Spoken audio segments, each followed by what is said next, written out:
না, শেষ পর্যন্ত শেষ রক্ষা হলো না সিলেট টাইটান্সের। এই ম্যাচ হারার জন্য রীতিমতো দায়ী মেহেদী হাসান মিরাজ। না সুবিধা করতে পারছেন ব্যাট হাতে, এমন গুরুত্বপূর্ণ ম্যাচে আজকেও ব্যর্থ হয়েছেন। ফিরে গেছেন 13 বলে 9 রানে। এমন একটা সময় 13টা বল তিনি নষ্ট করেছেন যেটা একেবারেই মেনে নেওয়া অগ্রহণযোগ্য। শুধু এখানেই শেষ নয়, দারুণ শুরু করলেও ফিনিশ করতে পারেনি আফিফ হোসেন ধ্রুব। 12 বলে 21 রান করে ফিরে গেছেন প্যাভিলিয়নে। শেষ দিকে চেষ্টা করেছিলেন ক্রিস ওকস, কিন্তু আজকে জয়ের জন্য সেটা যথেষ্ট ছিল না। অর্থাৎ সিলেটের বিদায়, আর ফাইনালে চলে গেল দুর্দান্তভাবে রাজশাহী ওয়ারিয়র্স। তবে সাহেবজাদা ফারহানের এই একটা ক্যাচ ম্যাচের মোমেন্টাম একেবারে কেড়ে নিয়েছে। তাতে মহা খুশি হয়েছেন কেন উইলিয়ামসন। অন্তত বাংলাদেশে আসা তার জন্য সার্থক হয়েছে, কেননা ফাইনাল খেলতে পারবেন তিনি। রাজশাহীর জন্য অভিনন্দন, আশা করছি ফাইনালে তারা ভালো কিছু করবে। সিলেটের জন্য সত্যি দুঃখজনক ব্যাপার। কেন উইলিয়ামসন ও নো নো নো, রীতিমতো হতাশায় ডুবলেন জেমিনিশন। কেননা এত বড় একটা সুযোগ এভাবে ফেলে দিলেন কেন উইলিয়ামসন। রাজশাহীর ভক্ত সমর্থকরা তো বিশ্বাসই করতে পারছেন না কেন উইলিয়ামসন এমন একটা সহজ ক্যাচ ফেলে দিবে, তাও আবার স্যাম বিলিংসের মতো সেট ব্যাটসম্যানের।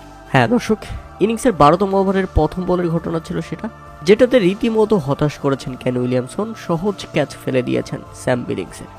তাদের মনে হচ্ছিল দিন শেষে যদি এই স্যাম বিলিংস সিলেট টাইটান্সকে জিতিয়ে দেয় এবং রাজশাহীকে হারিয়ে দেয়, তাহলে বাংলাদেশে এসে বড় একটা আক্ষেপ নিয়ে দেশে ফিরবে কেন উইলিয়ামসন।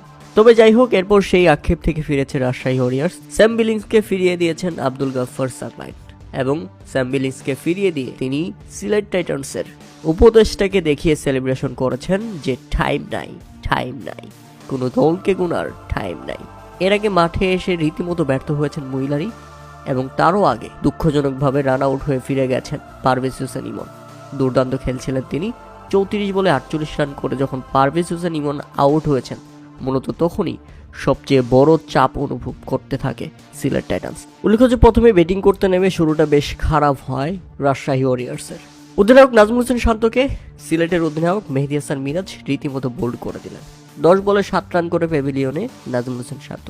এরপর উইকেটে এসেই পরের বলে আবার আউট হয়েছেন মুশফিকুর রহিম, রীতিমতো গোল্ডেন ডাক। মেহেদী হাসান মিরাজের কাছেই ক্যাচ তুলে দিয়ে ফিরে গেছেন প্যাভিলিয়নে। মুশফিকুর রহিম ফিরলে 79 রানের মধ্যেই 4 উইকেট হারিয়ে ফেলে রাজশাহী ওয়ারিয়র্স। উইকেটে একা দাঁড়িয়ে আছেন কেন উইলিয়ামসন, তাকে সঙ্গ দেওয়ার মতো কেউ যেন নেই। মেহেদী মিরাজ নিজের দ্বিতীয় ওভারটা দুর্দান্ত করেন, মাত্র 5 রান খরচ করে তুলে নেন পরপর 2 বলে 2 উইকেট। এরপর আরও একটি উইকেট হারায় Rajshahi warriors. S M Mehruf Hasan ফিরে গেলে 80 রানের মধ্যেই 5 উইকেট হারিয়ে ফেলে রাজশাহী ওয়ারিয়র্স। আর এরপর যেই কথা সেই কাজ, কেন উইলিয়ামসনকে